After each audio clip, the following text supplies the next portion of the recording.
السلام علیکم ورحمۃ اللہ وبرکاتہ۔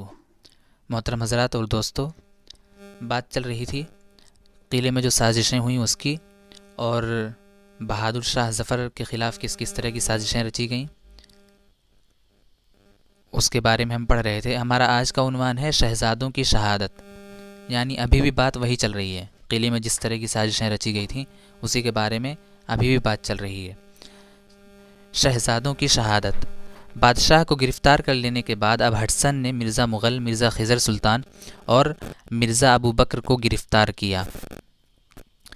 یہ سب اتنے بزدل تھے کہ انہوں نے ہڈسن سے صرف اتنا ہی چاہا تھا کہ وہ ان کی جان بخش دے، لیکن اس نے کہلایا کہ میں تمہاری جان بخشی کا کوئی وعدہ نہیں کرتا، مگر تمہاری خیریت اسی میں ہے کہ تم اپنے آپ کو میرے حوالے کر دو۔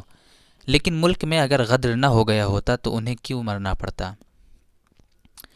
انہوں نے اپنی قربانیاں وطن کے لیے ہی دی تھیں، اس لیے ان کا بھی شمار شہیدوں میں ہوگا، اور بادشاہ اور زینت محل کا بھی شمار شہیدوں میں ہونا چاہیے۔ ہڈسن ان شہزادوں کو اپنے ساتھ لے گیا اور خود ہی انہیں قتل کر دیا، اور ان کی لاشوں کو کوتوالی کے صحن میں پھینکوا دیا، جہاں سے دوسرے دن مہتروں نے انہیں ہٹایا تھا۔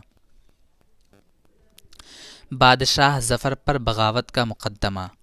اب بات آ رہی ہے بادشاہ ظفر پر جو مقدمہ چلا تھا بغاوت کا، اس کے بارے میں۔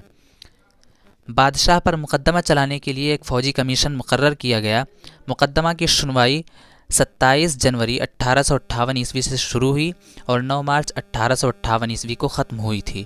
اس میں بادشاہ وقت کے خلاف بغاوت اور انگریزوں کے قتل کا الزام لگایا گیا۔ یہ مقدمہ اس دیوان خاص میں ہوتا تھا جہاں بیٹھ کر بادشاہ خود کبھی دوسروں کی فریاد سنتا تھا۔ اب اسے یہاں قیدیوں کی طرح لایا جاتا تھا۔ اس مقدمہ میں بادشاہ کے خلاف گواہی دینے کے لیے کچھ ایسے لوگوں کو لایا جاتا تھا جو انگریز چاہتے تھے۔ مقدمہ کیا تھا؟ ایک بنا ہوا منصوبہ تھا۔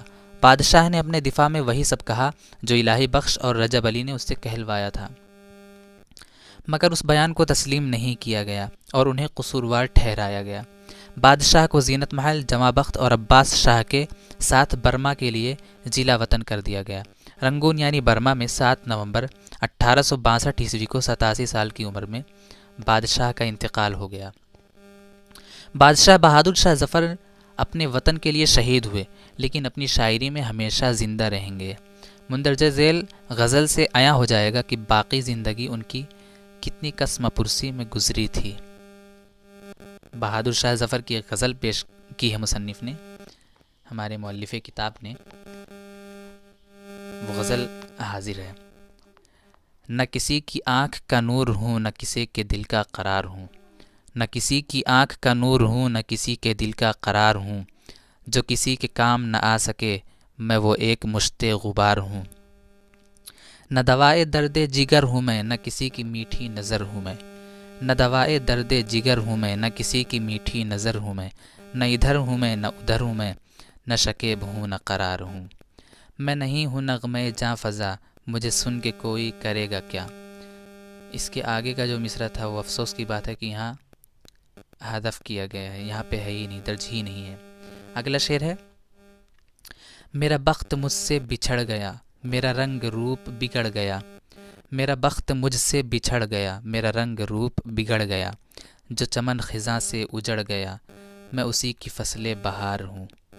پے فاتحہ کوئی آئے کیوں، کوئی شمع لا کے جلائے کیوں، پے فاتحہ کوئی آئے کیوں، کوئی شمع لا کے جلائے کیوں، کوئی 4 پھول چڑھائے کیوں، کہ میں بے کسی کا مزار ہوں۔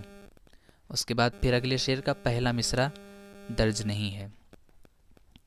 آخری مصرع ہے، جو بگڑ گیا وہ نصیب ہوں، جو اجڑ گیا وہ دیار ہوں، جو بگڑ گیا وہ نصیب ہوں، جو اجڑ گیا وہ دیار ہوں۔ محترم حضرات اور دوستو، جزاکم اللہ احسن الجزا، بہت بہت شکریہ، جڑے رہیں۔ انشاءاللہ اب ہم مسلسل ویڈیو پیش کرنے کی کوشش کریں گے۔ آج کے لیے بس اتنا ہی، بہت بہت شکریہ، السلام علیکم۔